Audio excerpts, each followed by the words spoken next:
उसके लिए कैसी फीलिंग्स है मेरे मन में।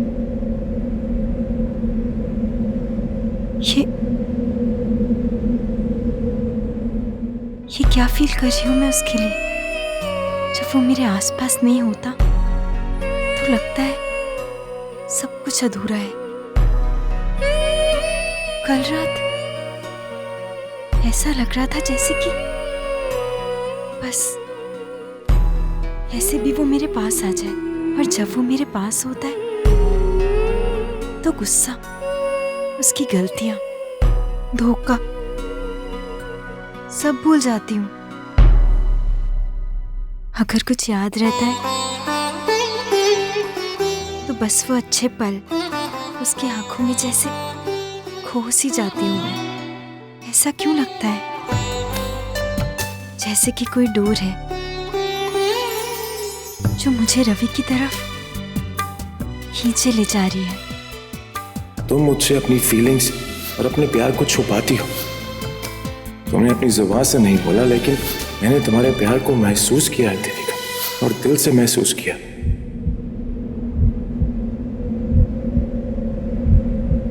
ऐसा क्या है मेरे दिल में जो रवि जानता है, लेकिन मैं खुद अनजान हूं। चुपके रहने लगे हो इस दिल में, कैसे बोलूं? ऐसा कैसे हो सकता है? अपने दिल का राज भला मैं दोबारा वही गलती कैसे कर सकती हूँ? खुद से ही मैं मुझे रवि से बातें करूं, तेरे ख्यालों में मुझे रवि से प्यार है।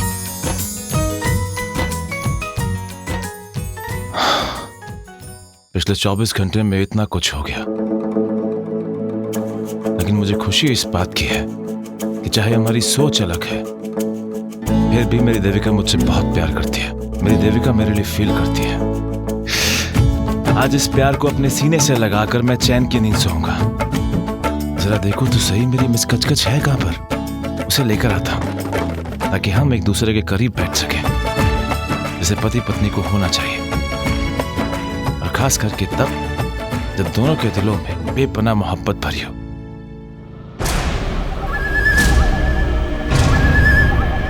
लगता है सब सो गए। अब कैसे पता चलेगा कि इन दोनों के बीच में लड़ाई चल रही है कि नहीं?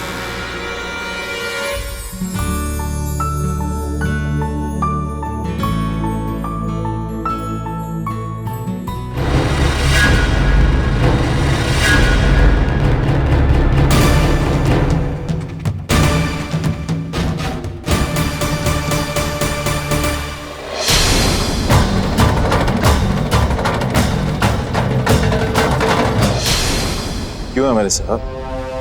हमारे घर की रखवाली कर रहे हो? कहीं जॉब वक्त तो शुरू नहीं करती सिक्योरिटी गार्ड की?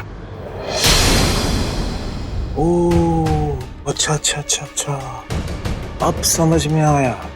तो तुम यहाँ पर ये देखने आए हो कि मेरे और देविका के बीच में सब कुछ ठीक है या नहीं, राइट?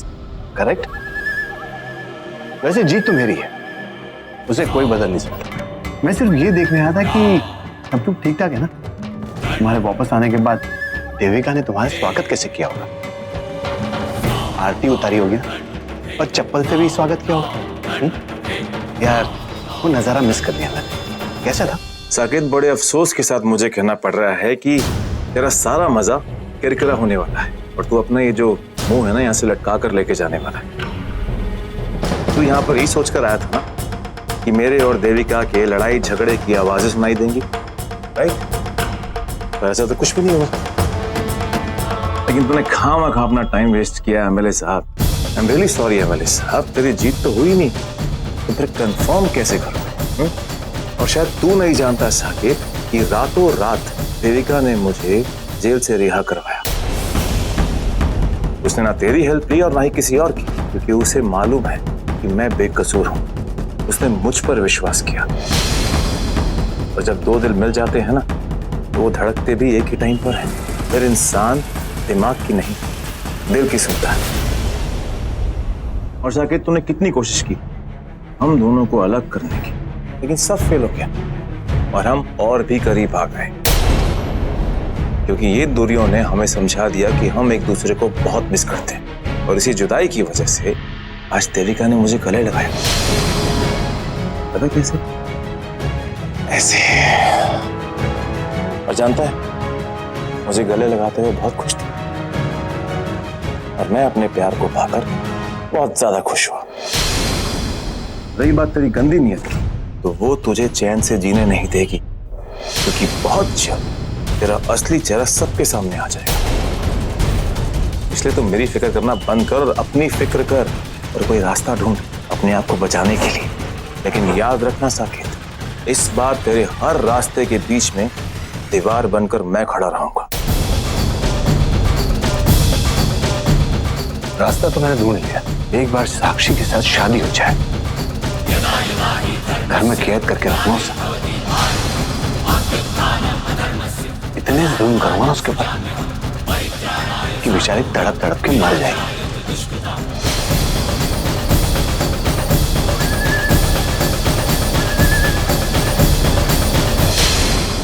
अभी यार क्या कर रहे हो?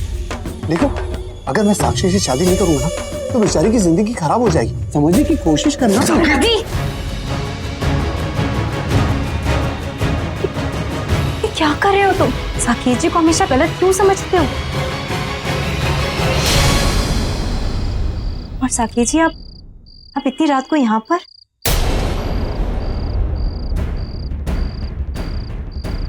वो देविका, ये सगाई इतनी जल्दी होगी ना, सोचने का वक्त ही नहीं मिला। यही पूछना था कि कुछ प्रॉब्लम तो नहीं है? प्रॉब्लम? नहीं साकेत जी, मुझे कोई प्रॉब्लम नहीं है। इनफैक्ट मैं तो ये चाहती हूँ कि शादी जितनी जल्दी हो सके उतनी जल्दी हो जाए। अब मुझे तसल्ली होगी। अब मैं घर जाता हूँ। चलता हूँ रवि। Good night. तुम्हें साकेत से बात करने की क्या जरूरत थी? रवि, तुम हमेशा उनसे इतना रूडली बात क्यों करते हो? इतनी रात को वो घर आए और तुम उनसे ऐसे बात कर रहे हो। ये मत भूलो कि वो साक्षी के होने वाले पति हैं। देविका, अभी शादी हुई नहीं, फिर इतनी रात को उसका यहाँ पर आने का कोई तुक नहीं बनता। एनीवेज, रवि, दिमाग खो क्या गया? साकेत जी इतनी रात को ये बात करने आए थे यहाँ पर।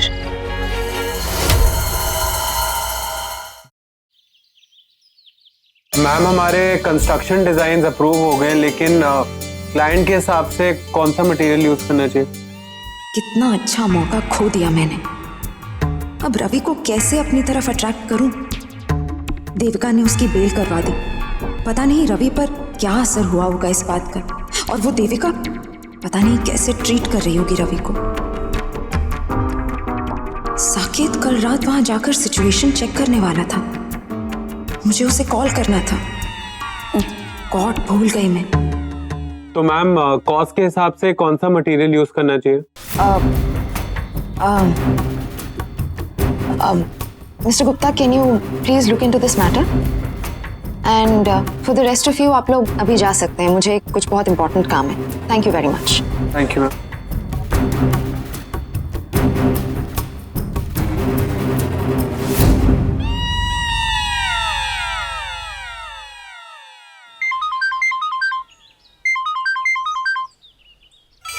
लो, ये मैडम जरूर समाचार पूछने के लिए फोन कर रही है। झेलो सब। हाँ जी मैडम जी, कैसे आप? सब कुशल मंगल? क्या बड़ा मस्त मौसम है ना आज, इसलिए ड्राइव पे जा रहा था। आप क्या कर रही हैं? मुद्दे की बात करो एमएलए। तुम कल रवि के घर गए थे ना, क्या हो रहा था वहाँ? आपको क्या मुझ पे डाउट है क्या? जैसे मैंने बोला था वैसे ही हो रहा था वहाँ पे। जब मैं वहाँ गया ना तो बाहर जोर जोर के झगड़े की आवाज सुनाई दे रही थी। बाहर जाके जब सुना तो देविका रवि पर क्या क्या इल्जाम लगा रही थी। सबके मन खुश हो गया मेरा। अब आपका भी हुआ होगा ना? हेलो, काट दिया? बाई तक नहीं बोलती है। So far so good। Ravi और देविका के बीच में अब तक टकरार चल रही है, लेकिन रवि ये इंसल्ट ज्यादा दिन तक सह नहीं पाएगा। फिर भाई, मुझे कुछ ऐसा करना होगा जिससे रवि मेरी तरफ खिंचा चला आए और हमेशा के लिए मेरा बनकर रहे। देविका, बहुत सवाल कर रही थी ना तुम? अब एक ही झटके में मैं तुम्हें उन सारे सवालों के जवाब दे दूंगी। मुझे मोंटी के ठिकाने का सुराग मिल गया है। जब मैं पुलिस थाने से वापस आ रहा था तो मैंने उसे मॉडर्न मार्केट में देखा। मैंने बहुत आवाज दी लेकिन वो रुका नहीं और भाग गया।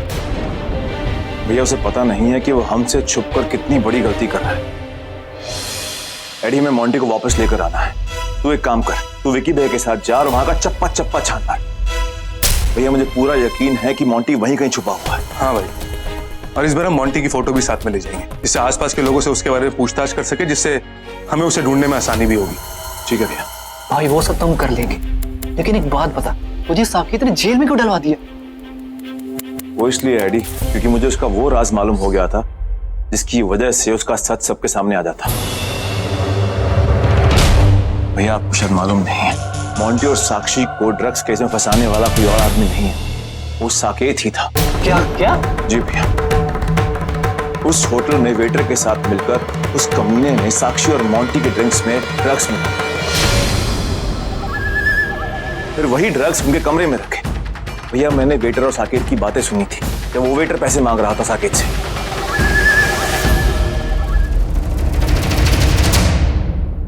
अरे रवि, तू पागल हो गया? कैसी बातें कर रहा है तू साकेत जी के बारे में? अरे चिराग लेके भी साकेत जी जैसा आदमी ढूंढेगा ना तो मिलेंगे नहीं, देखो वो।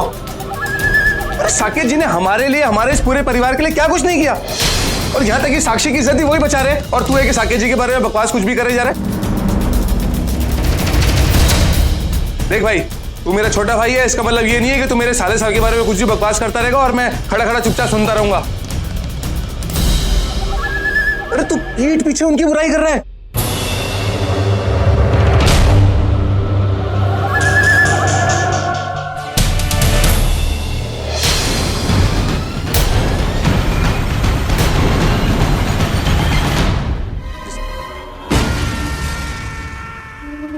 क्या बोल रहा था तू? किस वेटर की बात कर रहा तू? अब कौन सी कहानी सुना रहे हैं सबको?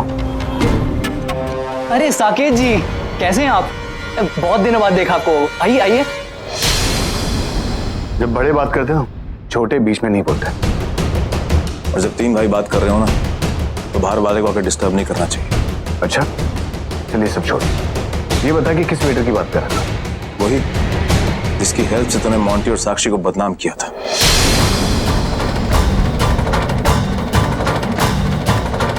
क्या बकवास कर रहा था? बकवास नहीं, सच्चाई है। पागल हो गया तू? मैं किसी वेटर को नहीं जानता। कोई बात नहीं, लेकिन मैं जानता हूं उसे और वो तुझे जानता है। मेरे लिए इतना काफी है। गई भैंस बनी। ये रवि ने भी वक्त से पहले ही पत्ते खोल दिए अपने। साकेत कह रहा था कि कल रवि और देविका के बीच में लड़ाई हुई। बेचारा रवि कितना परेशान होगा, लेकिन वो अपनी टेंशन मेरे साथ शेयर क्यों नहीं करता है? मेरे पास आता तो मैं उसका सारा दर्द दूर कर देती। समझता क्यों नहीं है वो कि मैं उससे कितना प्यार करती हूँ? कम इन। मैडम मैडम मैडम प्लीज मुझे नौकरी पर रख लीजिए मैडम। क्या कर रहे हो? प्लीज छोड़ो। क्या? मैं आपके पैर नहीं छोड़ूंगा जब तक आप मुझे नौकरी पे नहीं रखती। शर्मा, मैं बहुत गरीब आदमी हूँ ma'am, please. Yes ma'am, please. कैसी मैनेजमेंट है तुम्हारी? क्या दो करोड़ का आदमी मेरे केबिन में आ गया? सिक्योरिटी सो रही थी क्या? बाहर निकालो इसे। मैम के केबिन में कैसे आ गया? निकल प्लीज मुझे नौकरी। मैम मेरी बात तो सुनिए, मुझे रवि साहब ने भेजा आपसे मिलने के लिए।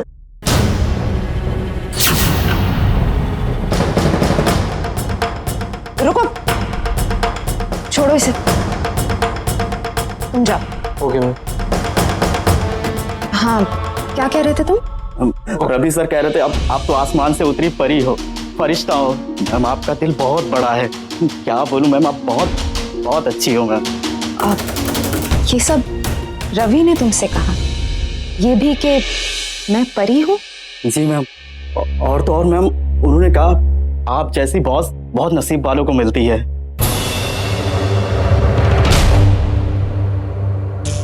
और मैं सोच रही थी कि रवि को मेरी कोई वैल्यू ही नहीं।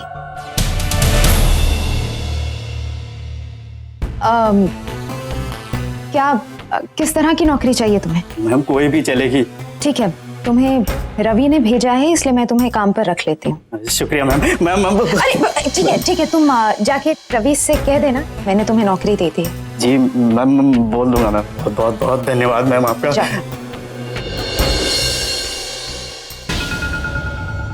अब तो रवि मेरा हो ही जाएगा। बस बची वो देविका, उसको किसी ना किसी तरह रास्ते से हटाने का कोई सॉलिड प्लान बनाना पड़ेगा। ये क्या कह दिया मैंने? ये तो बहुत बड़ी गलती हो गई। मुझे वेटर के बारे में कुछ बोलना ही नहीं चाहिए था। ये मेरा सारा प्लान खराब कर सकता है और उस वेटर की जान भी ले सकता है। किसी तरह मुझे अपनी बात पलटनी होगी। वैसे मेरी किस्मत अच्छी है कि वो वेटर ये शहर छोड़कर भाग गया, वरना आज सभी के सामने तेरा पर्दाफाश हो जाता। मुझ पर झूठे इल्जाम डालने से बाज नहीं आएगा तू। कीमत चुकानी पड़ेगी तुझे। वो तो वक्त बताएगा।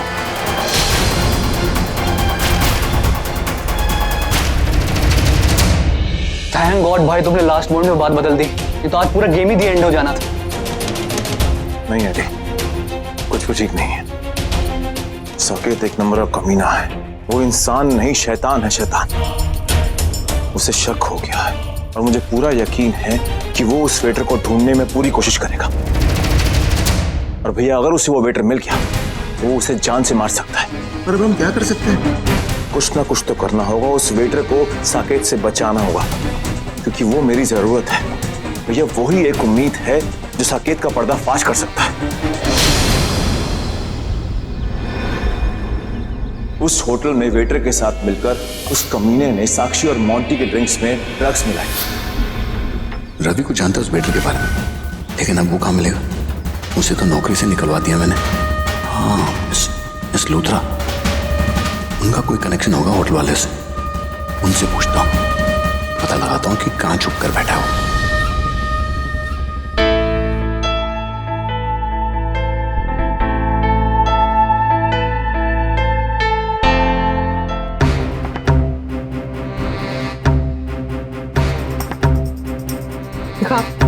हाय हाय हाय, क्या किया तूने?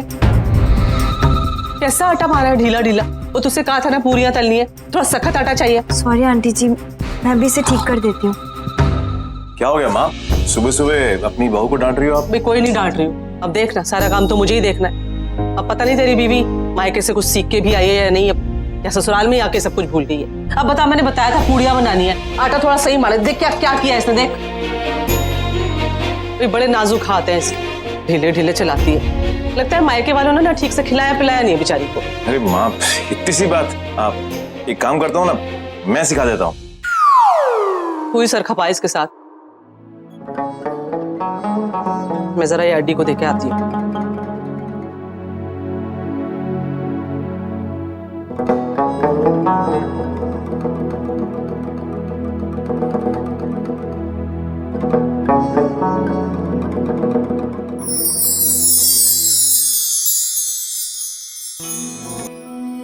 अगर पूड़ी के लिए आटा गूंदना हो ना, तो थोड़ा सा घी मिलाना पड़ता है, तब जाके आटा नरम होता है।